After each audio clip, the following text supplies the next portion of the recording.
સતલાસણા તાલુકા પંચાયત સ્થાનિક સ્વરાજની ચૂંટણીમાં હંડોલ તાલુકા પંચાયત સીટના ઉમેદવાર નિર્મલાબા શૈલેન્દ્રસિંહ પરમાર બિનહરીફ વિજેતા બન્યા। પાર્ટી અને કોંગ્રેસ પક્ષના મહિલા ઉમેદવારે ફોર્મ પરત ખેંચી લેતા ભારતીય જનતા પાર્ટીના ખાતામાં આ એક તાલુકા પંચાયત સીટ બિનહરીફ વિજેતા જાહેર થઈ। આજરોજ સ્થાનિક સ્વરાજ્યની ચૂંટણીમાં પ્રચાર જોરશોરથી થઈ રહ્યો છે, ત્યારે સતલાસણા તાલુકામાં ભારતીય જનતા પાર્ટીએ ખાતું ખોલાવ્યું છે અને હંડોલ તાલુકા પંચાયત સીટ પર ભારતીય જનતા પાર્ટી ના બિનહરીફ મળી આવ્યા છે। સ્થાનિક આગેવાન ભારતીય જનતા પાર્ટીના પ્રમુખ વિરેન્દ્રસિંહ ચૌહાણ, જિલ્લા મહામંત્રી મુકેશભાઈ મહેતા, ક્ષત્રિય સમાજના આગેવાન થાનસિંહ ચૌહાણ તેમજ હંડોલ સ્ટેટ ઠાકોર સાહેબ સૂર્યભાણસિંહ પરમાર તેમજ નવગામ જાગીરદાર ક્ષત્રિય પરિવારના આગેવાનોની અથાગ મહેનત રંગ લાવી છે।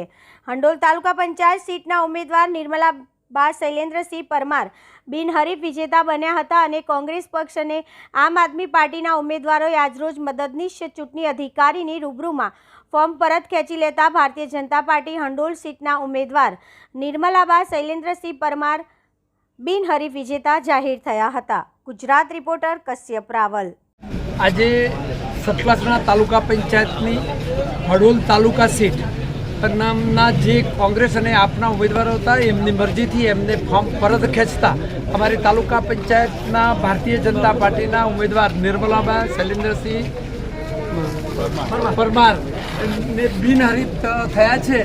અને આ પ્રસંગે જે અમારા ભારતીય જનતા પાર્ટીના તમામ હોદ્દેદાર મિત્રો અને સામે અમારા તમામ નાગરિકોએ જે નિર્મલાબા માટે હમદર્દી બતાવી છે, તો મેં કોંગ્રેસ અને આપના કાર્યકર્તાઓનું પણ હું આ પ્રસંગે અભિનંદન પાઠવું છું। અને મારા ભારતીય જનતા પાર્ટીના જે હોદ્દેદાર મિત્રોએ મહેનત કરી છે, પરિશ્રમ કરી છે અને એમના અથાગ પ્રયાસથી જે આજે અમારી હડોલ તાલુકા પંચાયત સીટ બિનહરીફ થઈ છે, તો હું સૌને અભિનંદન પાઠવું છું। અને આગામી સમયમાં 26મી તારીખે અમારી આ તાલુકા પંચાયતમાં 15 સીટ અમે જ્વલંત વિજય સાથે જીતીશું એવો આત્મવિશ્વાસ વ્યક્ત કરું છું।